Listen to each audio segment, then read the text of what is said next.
संस्कृत मित्रों, देखिए आज बीए फर्स्ट ईयर संस्कृत का पेपर है जो 2021 में पूछा गया है।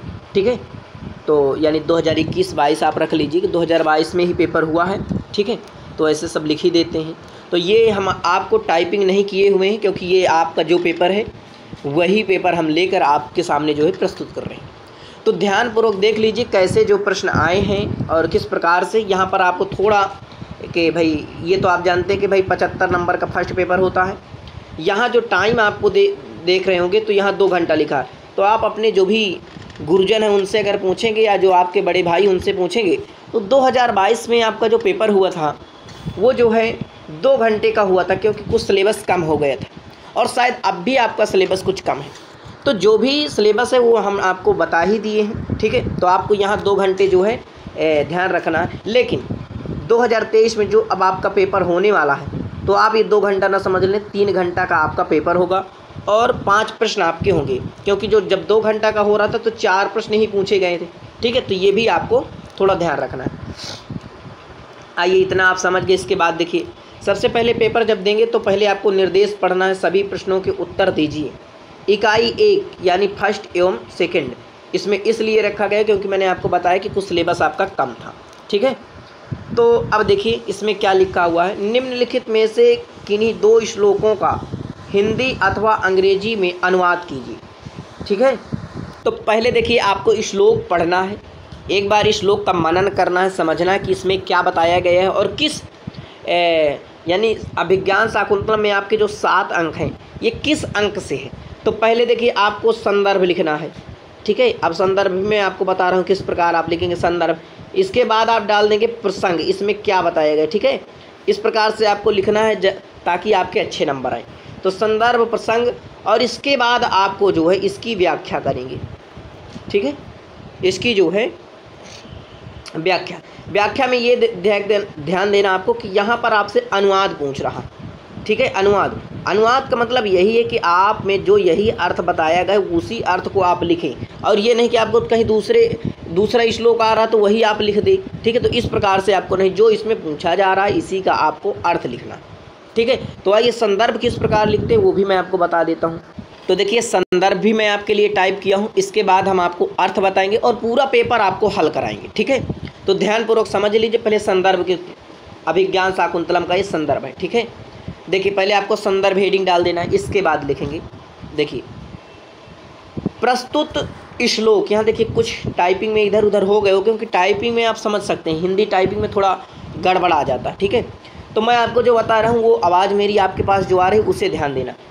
प्रस्तुत श्लोक, यहाँ देखिए प्रस्तुत महाकवि श्लोक ये है तो ये थोड़ा पीछे होना चाहिए, लेकिन आप समझिए किस प्रकार से लिखना मैं आपको बता रहा हूँ। आप अभी लिख लेना प्रस्तुत श्लोक विश्व प्रसिद्ध महाकवि, फिर ये देख महाकवि कालिदास द्वारा विरचित, ये यहाँ होना चाहिए महाकवि लेकिन आगे आ गए। ठीक है, तो मैं ध्यान नहीं दिया हूँ थोड़ा जल्दीबाजी के चक्कर में, लेकिन आप ये ध्यान देना प्रस्तुत श्लोक विश्व प्रसिद्ध महाकवि कालिदास द्वारा विरचित अभिज्ञान शाकुंतलम। और फिर यहाँ जब आप डालना जिस अंक का नाम डालना, जैसे अगर प्रथम अंक से ये लिया गया है तो आप प्रथम अंक यहाँ डाल देंगे, अगर चतुर्थ अंक से लिया गया है श्लोक तो आप चतुर्थ अंक डाल देंगे। ठीक है, तीसरे अंक से तो तीसरा, दूसरे अंक से तो दूसरा। अच्छा देखिए इम्पॉर्टेंट आपका चतुर्थ अंक है, अगर आप चतुर्थ अंक भी अच्छे से पढ़ रहे हैं तो आपका पेपर आराम से हो जाए, कोई दिक्कत नहीं लेना। ठीक है, और मैं आपको पूरे इंपॉर्टेंट श्लोक बता दूंगा। तो लिखना चतुर्थ अंक से अवतरित किया गया है महाकवि कालिदास जी ने महाभारत। अब ये आपको काले से लिखना, मैं जो लाल से किया हूँ ताकि आपको दिखाई दे अच्छी प्रकार से। इसे आप क्या करना, काले से थोड़ा इस तरह हाईलाइट कर देना, ये इस तरह पे ना नीचे चला देना। ठीक है, महाभारत के एक नीरस कथा को जो नीरस कथानक है उसको जो है सरस एवं नाटकों उपयोगी बनाने के लिए उसमें बहुत अधिक परिवर्तन किया है। कौन? महाकवि कालिदास। उसमें बहुत अधिक परिवर्तन किए। वस्तुतः दुष्यंत और शाकुंतला की कथा महाभारत के आदि पर्व में जो है वर्णित है। कहाँ वर्णित है ये भी आप लिख देना तो थोड़ा अच्छा रहेगा। आदि पर्व में जो है वर्णित है। ये इस प्रकार से आप जो है क्या लिखेंगे, इसका संदर्भ लिख देंगे। ठीक है। अब इसके बाद आपको इसकी व्याख्या करना। अच्छा ये मैं आपको बता दूं, ये इम्पॉर्टेंट श्लोक भी आप इसे लिख लीजिए और एक बार प्रयास करिए, ठीक है। तो जो इम्पॉर्टेंट होंगे मैं आपको सब बता दूंगा। अब जाहिर सी बात है कि वहीं से आ जाएगा, आप दिक्कत ना लीजिए, ठीक है। जो बहुत संस्कृत नहीं पढ़े हैं उन्हें थोड़ा दिक्कत नहीं लेना है, ठीक है। कि सरसिजी मनोवेद्धम, सरसिजी कि सरसिजी मनोवेद्धम सैवलेनापि रम्यम मलिनमपे हेमांसोर लक्ष्मी लक्ष्मीं तनोति यम धिक मनोज्ञा वल्कलेनापि तन्वी किमिव हि मधुराणां मंडलमनाकृतीनाम। इसमें कौन सा छंद है, ये जितने भी हमारे मित्र हैं सभी को कमेंट करके आपको ये जरूर बताएंगे। पूरा पेपर आपको हल करा रहे हैं, ठीक है। देखिए, सरसिज मनुविद्धम सैवलेनापि रम्यम माने रमणीय, सुंदर, आकर्षित होने वाली, आपको अच्छी लगती है। सैवलेनापि, अपि माने भी, शैवाल यानी जो शैवाल होता है, काई होती है। आप देखे होंगे कि जब जो नदी बहती है तो उस पर काई लग जाती है, चकडैंड होता है उसमें काई लग जाती, तो कहते हैं कि रमणीय, सुंदर होती है। कालिदास क्या लिखते हैं, देखिए ध्यान से समझना। सैवलेनापि यानी शैवाल, ठीक है। शैवाल को कह लें तो जो काई होती है उसी को शैवाल कहते हैं।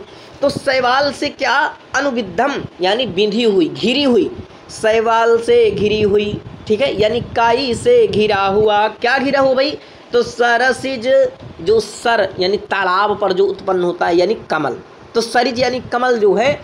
तो अब आपका क्या हुआ भाई, सैवलेनापि यानी शैवाल से घिरा हुआ, काई से घिरा हुआ, सरसिज यानी कमल जो है क्या होता है, रम्यम यानी रमणीय होता है, मनोहर होता है, सुंदर लगता है। आप देखोगे जब कमल अगर कहीं नदी तालाब में आप देखोगे तो अगल बगल पूरी काई लगी होती है, ठीक है। आप जाइए कभी देखना तो आपको ये श्लोक और अच्छे समझ में आ जाएगा। मैं तो ये सब देख के आया हूँ। तो जब वो काई होती है उसमें जो कमल खिलता है, कमल का फूल, वो बहुत ही सुंदर रमणीय होता है। तो यही कालिदास कहते हैं कि सैवलेनापि यानी काई पर, जो काई है, शैवाल या शिवार कह लीजिए चाहे शैवाल कह लीजिए, ठीक है। तो काई से, आप काई याद कर लीजिए, काई से जो है अनुविद्धम, काई से जो है घिरा हुआ, सरसिज यानी जो कमल है, रम्यम यानी रमणीय लगता है, मनोहर लगता है, देखने में सुंदर लगता है। फिर आगे लिखते हैं कि मलिनमपि हिमांशो लक्ष्मी लक्ष्मीं तनोति। मलिन यानी काला कलंक, ठीक है। मलिनमपि, अपि माने भी, तो मलिन यानी काला कलंक, और हिमांशो यानी जो है, हिमांशो का मतलब क्या होता है, हिमांशो यानी जो है चंद्रमा, ठीक है। तो काला, मलिनमपि यानी कृष्ण वर्ण के जैसे अगर कह ले तो भाई मलिन यानी एक सांवलापन, ठीक है। तो हिमांशु यानी जो चंद्रमा है, हिमांशु मतलब चंद्रमा जो है, लक्ष्म्यो तो लक्ष्मीं तनोति, ठीक है। तो जो है क्या होती है, लक्ष्मी यानी कांति को, तनोति यानी बढ़ाती है, ठीक है। तो काला कलंक भी और हिमांशु यानी चंद्रमा, यानी काला कलंक चंद्रमा भी जो है क्या करता है, काला कलंक भी जो है हिमांशु यानी जो है चंद्रमा की क्या बढ़ाता है, तो लक्ष्मी यानी उसकी जो है शोभा को या उसकी कांति, जो एक सुंदर आकृति होती है उसको, कांति को क्या करता है, तनोति यानी बढ़ाता है। तो कौन किसकी कांति को बढ़ा रहा, तो भाई काला कलंक, मलिनपि यानी काला कलंक, हिमांशु यानी चंद्रमा की, लक्ष्मी यानी जो है क्या, उसकी जो है कांति को, तनोति माने बढ़ाता है, उसकी जो है जो कांति, उसकी सुंदरता को क्या करता है, उसकी सुंदरता को बढ़ाता है। अब आगे लिखते काले, इयम अधिक मनोज्ञावल्कलेनापि तन्वी, इयम अधिक मनोज्ञावल्कलेनापि तन्वी। इयम, इयम माने यह कौन, यह शाकुंतला। तो ये राजा दुष्यंत शाकुंतला को देखकर जो उसके अनुभूति हो रही, वही का कालिदास वर्णन की। तो इयम माने यह है, इयम याने यह है, तन्वी, तन्वी माने होता बिल्कुल पतली दुबली लड़की, बिल्कुल गोरी लड़की, तो ठीक है। तो इयम यह लड़की, तन्वी तन्वी यानी जो है गोरी बिल्कुल। तो कालिदास क्या लिखते हैं तन्वी यह कृशांगी, यानी इससे तन्वी से यानी मान लीजिए कि शाकुंतला को कह रहे हैं कि भाई यह शाकुंतला जो है क्या करती है, इयमधिक मनोज्ञा, ठीक है, इयमधिक यानी अधिकम मनोहार, मुझे जो है बहुत मनोहारिणी प्रतीत होती है, मुझे बहुत अच्छी लगती है, ये कह रहे हैं राजा दुष्यंत। उसकी जो मनोभावना है उसी को कालिदास जो है व्यक्त कर रहे हैं, ठीक है। और वल्कलेनापि, वल्कल यानी वस्त्र जो है, वल्कल वस्त्र, वल्कलेनापि यानी वल्कल वस्त्र से भी, ठीक है। अब इसका अर्थ क्या हुआ एक बार समझिए कि ये जो वल्कल वस्त्र है, यानी वल्कल देखिए जो पेड़ के छाल होते हैं ना, तो पहले देखिए आज जब आप पैंट शर्ट ये सब इस तरह का पहन रहे हैं, लड़कियों के भी कई आभूषण वस्त्र जो है अपना पहन रही हैं, तो ये वल्कल वस्त्र उस टाइम पर ये कपड़े नहीं थे, तो भाई वो वल्कल जो पेड़ों की छाल होती वो वल्कल वस्त्र को जो पहनी थी, तो कह रही कि अगर ये वल्कल वस्त्र को ना भी पहने तो भी कितनी सुंदर प्रतीत होती, उसी का वर्णन कालिदास ने यहाँ पर किया है।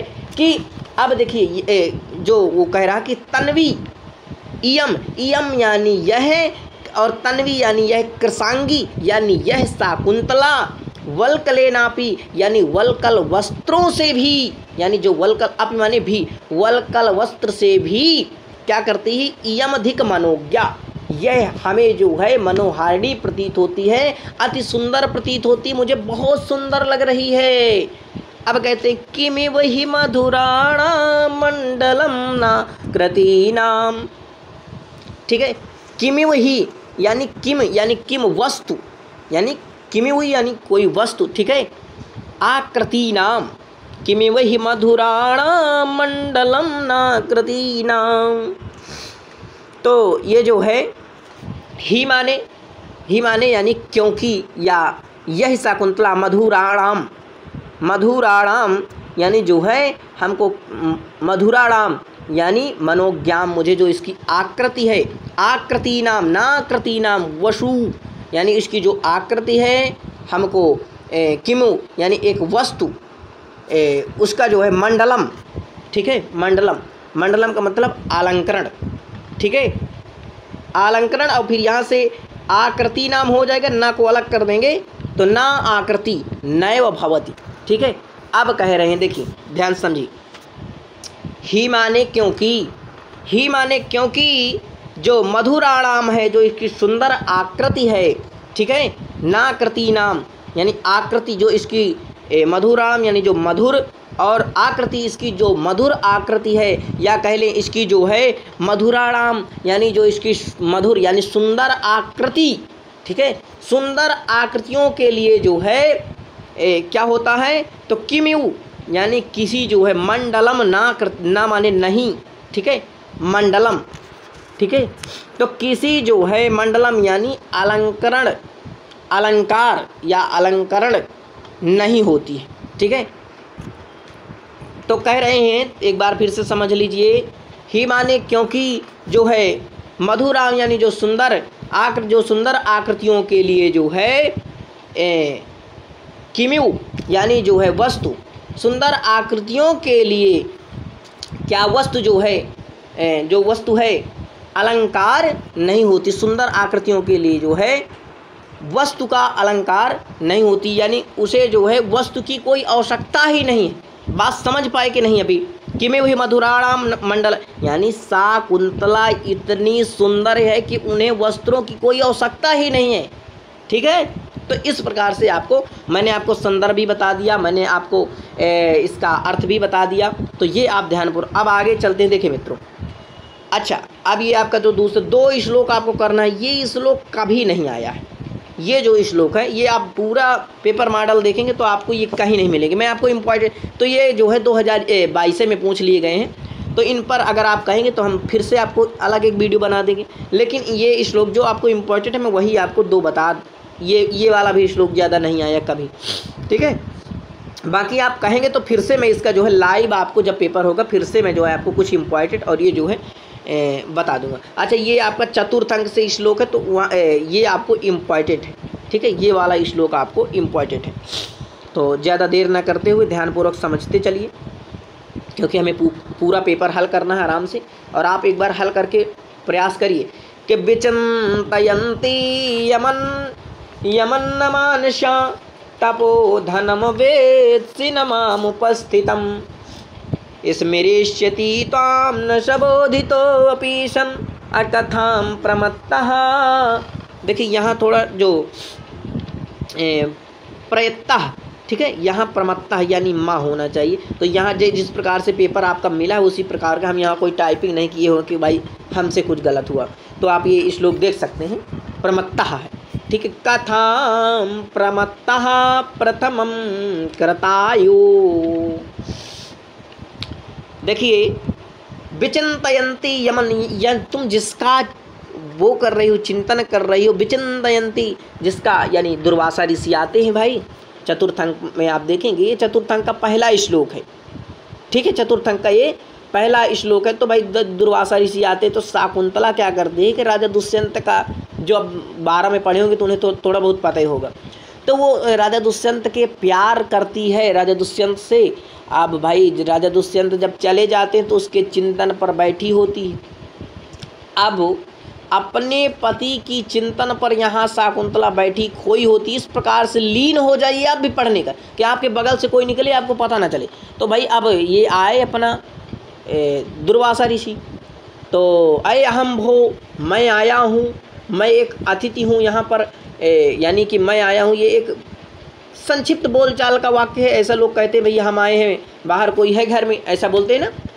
तो ये कह रहे हैं यह मैं आया हूँ, यानी कि गर्व से कह रहे हैं कि मैं जो है, यानी दुर्वासा ऋषि आया हूँ, कोई यहाँ है। अब शाकुंतला काहे बोले, क्योंकि भाई वो तो अपने पति पर खोई हुई है।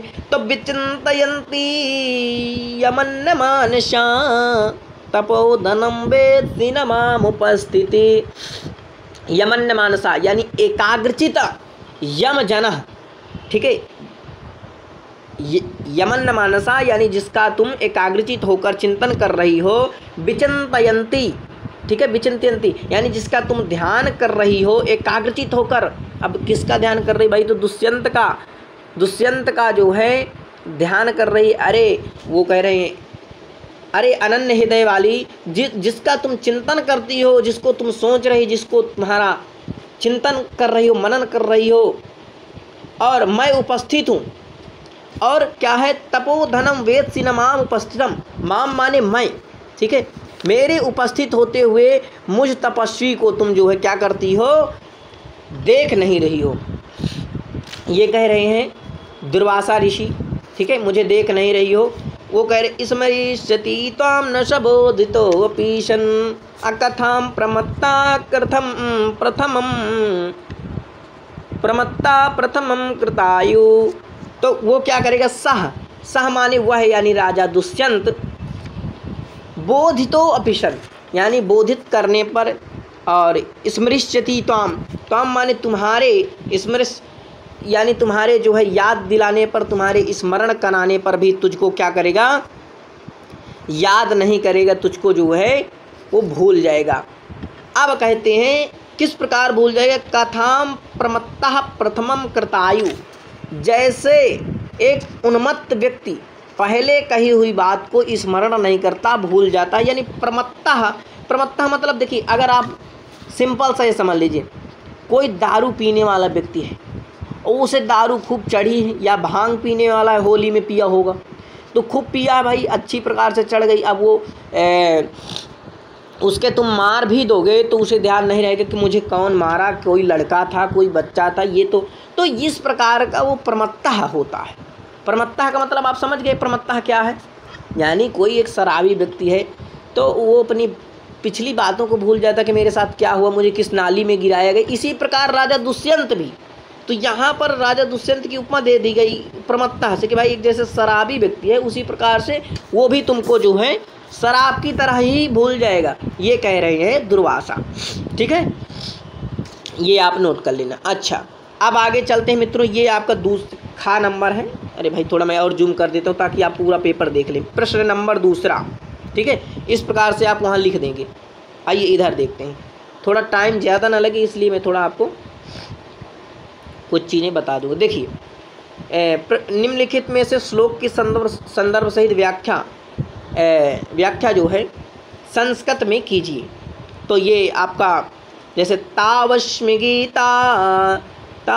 गीतरागेण हारिणा प्रशभं हता एष राजेव दुष्यंता सारंगणेति।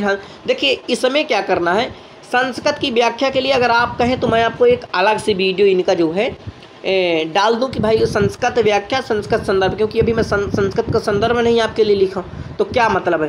तो ये जो है संस्कृत का मैं आपको अलग अपरितो साधु साधु मन्ने ये आप देख लेंगे तो आपको बिल्कुल सरल भी हैं, ये छोटे छोटे श्लोक हैं, चौथे पाँचवें श्लोक में आपको अखा नंबर में ये आपका इम्पॉर्टेंट है, बिल्कुल सरल भी है, इन्हें जो है आप आसानी से। संस्कृत छाया का प्रश्न है तो एक बता देता हूँ, देखिए ये आपके लिए कौन सा इम्पॉर्टेंट है, इसे आप बिल्कुल याद कर लीजिए, ये वाला ईसदीस चुंबितानी। तो देखिए ये आपके लिए इम्पॉर्टेंट श्लोक है, आपकी स्क्रीन पर आ गया होगा, ठीक है। ये चौथा श्लोक है अभिज्ञान शाकुंतलम के प्रथम अंक का इम्पॉर्टेंट श्लोक है। तो ये आपको ये संस्कृत ये देखिए ये आपको जो है यानी कि प्राकृत रूप आ जाएगी, ये वाला नीचे वाला आ जाएगा और आपको ये ऊपर वाला श्लोक पूरा याद कर लीजिए। अब इतना तो देखिए संस्कृत पढ़ रहे हो तो थोड़ा बहुत मैं आपको वाचन करा दूंगा, आप इसे याद कर लीजिए। फिर आपको ये कुछ नहीं देखना, जब आप देखेंगे ईस ऊस लिख रहा है तो आप क्या करेंगे, तुरंत ये श्लोक को लिख देंगे, वैसे आप जान जाएंगे, कोई दिक्कत नहीं। और ये श्लोक हर बार आता है, आप घबराइए नहीं, 2-3 श्लोक दो श्लोक आपको बता दूंगा और ये तो वेरी वेरी इंपॉर्टेंट, इसे आप याद कर लीजिए। चलिए मेरे साथ बोलिए कि ईसदीस चुंबितानी भ्रमरेषु कुमार के सरसिखानी अवतंसयन्ति दयमानाः प्रमदा शिरीष कुसुमानी। ईसदी 2-3 बार बोलिए, अब बोलने के बाद 1-2 बार लिख लीजिए भैया, बिल्कुल आपका 4 नंबर फिक्स है, 4 नंबर याद हो जाएगा बिल्कुल। ईसदीस चुंबितानी भ्रमरेषु कुमार के सरसिखानी अवतंसयन्ति दयमाना प्रमदा शिरीष कुसुमानी। ईसदीस चुंबितानी भ्रमरेषु कुमार के सरशिखानी अवतंसयन्ति दयमाना प्रमदा शिरीष कुसुमानी। ठीक है, तो ये आपको 1-2 बार फिर वाचन कर लेना और क्या करना कि इसे लिख लेना सामने, तो ये आपको 4 नंबर बिल्कुल फ्री के पक्के हो जाएंगे। ठीक है, अब देखिए इकाई जो है 3rd में आप क्या करेंगे, ठीक है, तो इसमें आपको पहला का नंबर में दिया है अभिज्ञान शाकुंतलम के आलोक में कालिदास की नाट्य शैली पर प्रकाश डालिए। ठीक है, तो आइए हम प्रकाश डालते हैं इस पर। देखिए एक चीज़ तो ये समझ लीजिए, ये कालिदास की शैली आप बिल्कुल नोट कर लीजिए, ये बहुत बार आती है कालिदास की शैली, और कालिदास का परिचय तो आप अच्छी प्रकार से जानते होंगे।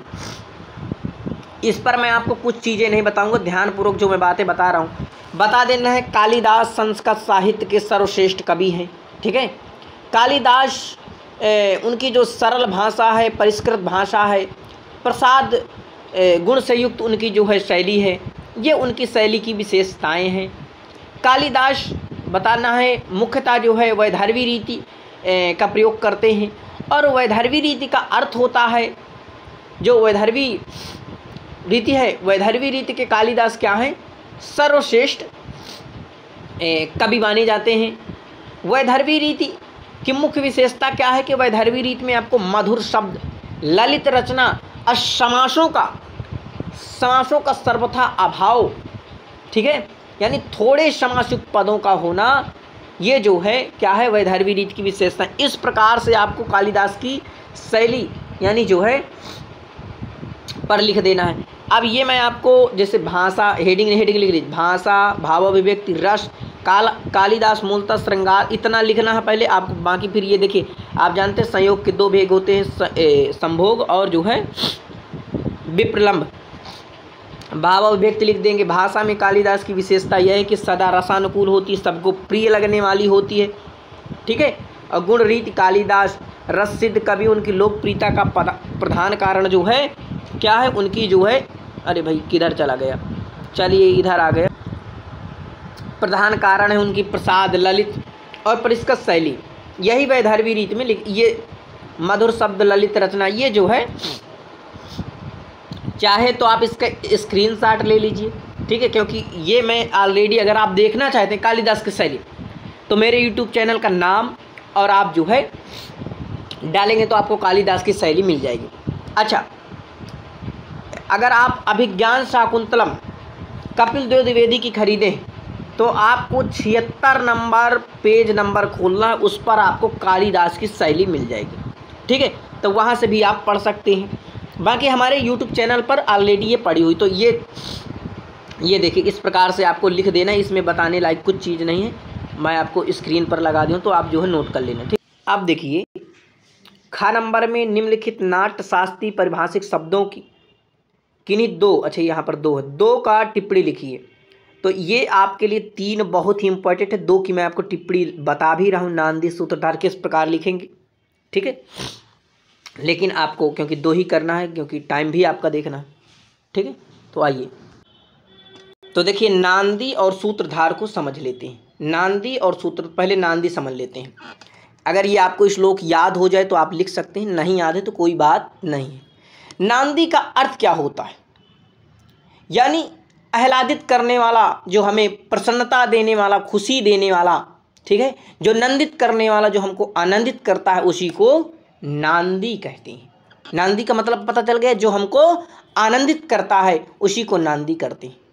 अब क्या हमें प्रसन्न करता है भाई, क्या खुशी देता है, तो वो आइए देखिए। पहले इस श्लोक का मैं, आशीर्वचन संयुक्ता स्तुति रेशमात प्रयुज्यते देवदुज निपादेनाम तस्मान आनिंदिति संगीता। देखिए नांदी उसे कहते हैं जो नाटक के प्रारंभ में देवता या ब्राह्मण या राजाओं आदि की आशीर्वाद से युक्त स्तुति करता है। यानी देखिए आप ये समझ लीजिए, जैसे आप नाटक कभी देखे होंगे, तो जैसा गांव में कभी नौटंकी हुई, वही नाटक है। तो भाई नाटक होने से पहले, यानी कि उनके नाचने से पहले जो पहले कार होता है भैया, कि झलक दिखला जा, यानी कोई भी गाना वहाँ जो पहले गाया जाता है, या भगवान का भजन कर देते हैं, तो वहाँ के जो लड़के होते हैं या जो बैठने वाले लोग बिल्कुल आनंदित हो जाते हैं, खुशी हो जाती है कि आज तो बिल्कुल जलवा होने वाला है। तो कह लें कि जब वो वहाँ का जो नाटक होता है, नाटक देखिए नाटक से ही, नाटक शब्द ही बता रहा है नौटंकी, नाटक करना। तो यानी जब पर्दा कोई खुलता, पर्दा खुलने के पूर्व ही मंच पर जो संगीत प्रस्तुत किया जाता है उसे ही नांदी अथवा नांदी पाठ कहते हैं। बात समझ में आई? नांदी यानी रंगमंच पर जो प्रस्तुत कार्यक्रम है उसके पहले ही जो गाना गा दिया जाता है उसी को नांदी कहते हैं। ठीक है, अब इस पर जो देवता गण होते हैं, ब्राह्मण, ये सब जो क्या होते हैं, प्रफुल्लित हो जाते हैं इनके खुशी के लिए। तो ये आपका हुआ नांदी। आइए इसके बाद सूत्रधार क्या है भाई? नाटस्य यदि अनुष्ठानम तत्सूत्रम स्यात् सबीजकम रंगदैवत पूजाकृतम सूत्रधारा उदेरिता। सूत्रधार का अर्थ होता है सूत्र को धारण करने वाला, या कह लें कि रंगमंच पर जो अभिनय के द्वारा, जो नाटक के द्वारा क्या करते हैं कि जो खेल रचा जाता है उसी को सूत्र कहते हैं। देखिए बीज सहित नाटक के अनुष्ठान को सूत्र कहते हैं। उसको धारण करने वाला अर्थात जो रंगमंच का संचालन करने वाला होता है, रंगमंच के अधिष्ठात्र देव की पूजा करना, यानी जो रंगमंच के देवता हैं उनकी पूजा करना, उसी को हम क्या कहते हैं? सूत्रधार कहते हैं। यानी सूत्र को धारण करने वाला। सूत्रधार का क्या अर्थ होता है? सूत्र को धारण करने वाला। इतना आप लिख देंगे तो आराम से आपको नांदी, और ये इंपॉर्टेंट है, नांदी सूत्रधार बिल्कुल याद करके जाना। ठीक है, आगे देखते हैं।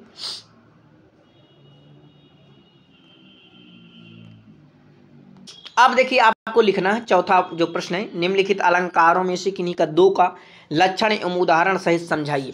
अनुप्रास, तो अनुप्रास की अनुप्रासः शब्द साम्यम वैषम्येऽपि स्वरस्य यत्, यानी स्वरों की जहाँ विषमता रहने पर भी, या जहाँ स्वर समान न हो वहाँ जो है पद्यांश के साम सादृश्य को ही अनुप्रास कहते हैं। यानी स्वरों की विषमता चाहे हो अथवा ना हो, परंतु एक सरीखे अनेक व्यंजन जहाँ मिल जाएं वहाँ अनुप्रास अलंकार होता है।